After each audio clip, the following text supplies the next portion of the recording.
Hawakan mo ng mabuti, ha? Mga anak! Halina kayo! Handa na ang baon nyo! Opo, Nay! Papunta na!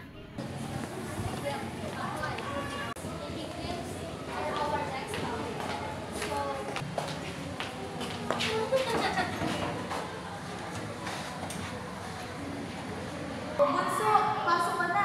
Gagalingan mo sa klase, ha? Opo, ate. Bye-bye.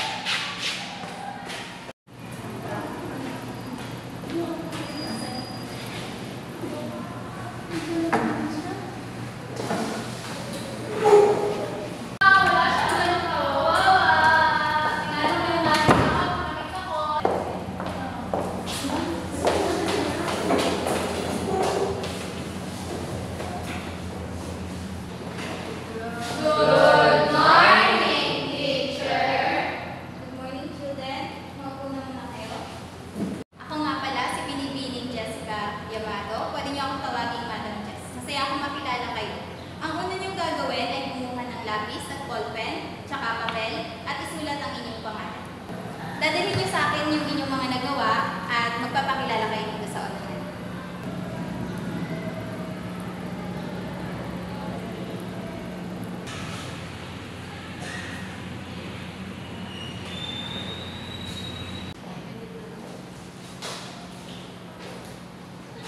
Hello, classmate! Kung nga pala si Gianna Macy Morelia, pwede niya akong tawagin Gianna para hindi kayo mahirapan. Very good, Miss Diana. Next, please. Hello, classmates. Ako po si Tim, 8 years old. Pakita mo sa kanila yung sulat mo. Nandiyan po ako, teacher. Bakit? Bakit? Hindi, okay lang yan.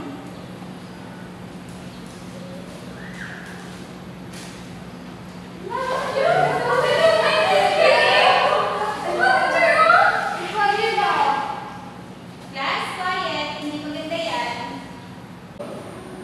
Tapos na ang ating klase, pwede na kayo umuwi. Thank you, teacher!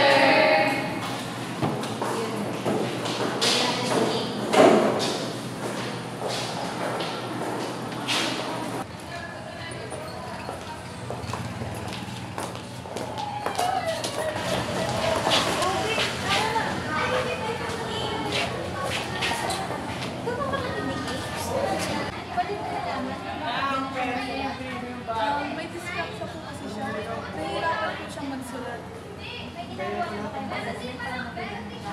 Sa ngayon po, nagtutulong po kami namin para po mag-practice magsulat. Kagaya po sa mga training. The next day. O, class, sige pala ay mayroong dysgraphia. So, hindi dapat natin siya pagkawalan. Ano po yung dysgraphia feature? Yun yung kapansanan na hinahihirapan silang magsulat. Pwede rin nahihirapan silang mag-ballpen o kung ano mang bagay na magsulat. Kaya pala! So ngayon naman, magkakaroon tayo ng activity. Ang makakasagot, may plus point.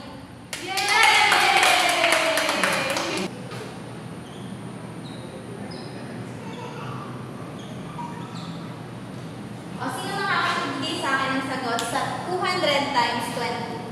Teacher. Yes, King. 4,000 po. Very good, King. Next naman. So dito naman, 600 times 2. Teacher. Yes, again, King. 1,200 po, teacher. Very good, King.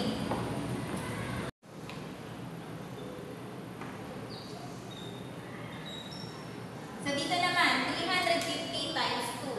Teacher. Si Kim na naman. Wala na bang iba dyan? Kim. Teacher, di pa nga po ako tapos magbilang eh. Okay, ikaw naman, Edeline. Teacher, hindi pa po ako tapos magbilang? Teacher. Ikaw ulit, King. 700 po. Very good, King. Sana all! Bakit natutunan lahat ng yun? Kasama kay ate ko, nag-aaral kami tuwing hapon. Galing naman ang ate mo. Ano mga tinuturo na sa'yo? Subtraction, multiplication, gano'n na. Kaya pala din mo eh. Turuan mo naman kami next time. Sandali. Meron ko ditong extra Thank you po, teacher. Matutuwa sila ate at nanay dito. Basta pag kailangan mo ng tulong, nandito lang ako. Magsabi ka lang. Opo, teacher.